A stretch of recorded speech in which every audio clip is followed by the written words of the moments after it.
We say Allah, Allah, because in the Arabic language this is a very clear nomenclature.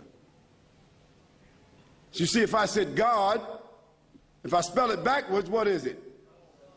See? And that's why some people might even take a dog as God.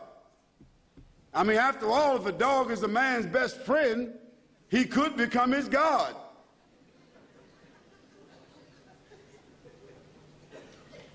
We say Allah. And this is not a God of the Muslims. Allah comes from the article, al, meaning the, meaning only, meaning particular, meaning distinct, al, al. And Allah means that which is worshipped, that which is adored, that which is obeyed, that which is inclined to, that which is submitted to. So when we say Allah, it means the only one worthy of worship, recognition, and praise. Allah.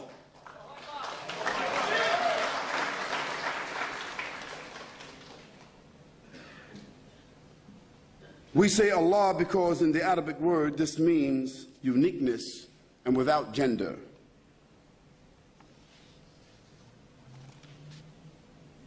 So from this point, I'm going to use the word Allah. And you know that I'm not speaking of the Muslim God. I'm speaking of the creator of the heavens and earth, your Lord and my Lord. The same God of Moses and Abraham and Jacob and the tribes and John the Baptist and Jesus Christ and the Prophet Muhammad, peace and blessing be upon him. The same God. And none of them use the word God. In the Hebrew language or the Aramaic language or the Arabic language, the word ilah or Allah is the only word they ever used, because it is a very clear, distinct name. It has never been used for any tangible thing, nor even an idea. The word Islam is derived from the word salama. Salama means to be at peace. It also means safety. It also means security. Therefore, a Muslim is a person that surrenders to whom? Allah. A Muslim is a person that submits and obeys the law of whom? Allah, Almighty God. And through this submission obtains peace for themselves. You see, the formula is very simple. When I surrender to the law, when I conform to the law and the legislation which is intended for me, that means that is my natural disposition. Therefore, I become what? A conformist. I am in order. I am in harmony. And by being in order and harmony, the things I'm supposed to receive comes to me. So it's natural to be a Muslim. It's unnatural not to be. We can immediately see by that definition that all the prophets of Almighty God were what? Muslims.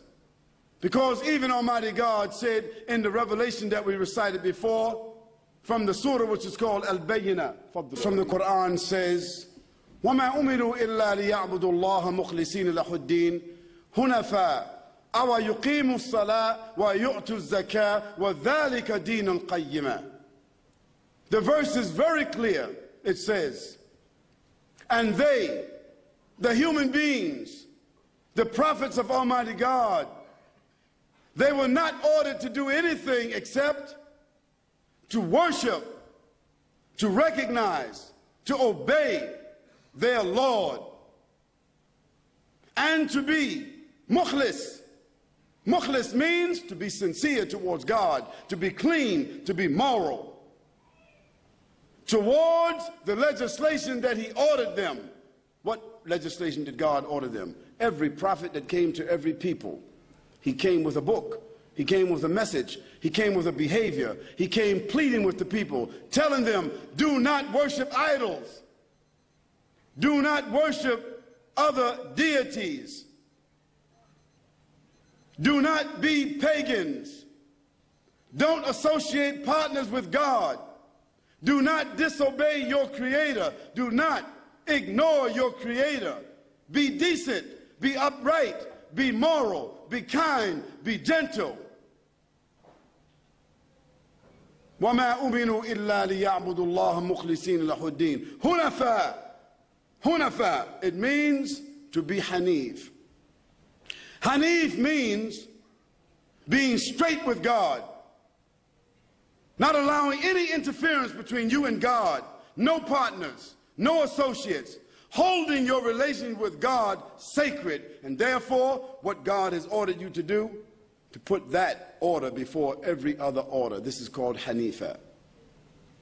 And to establish prayer, because after all, what can we do for God?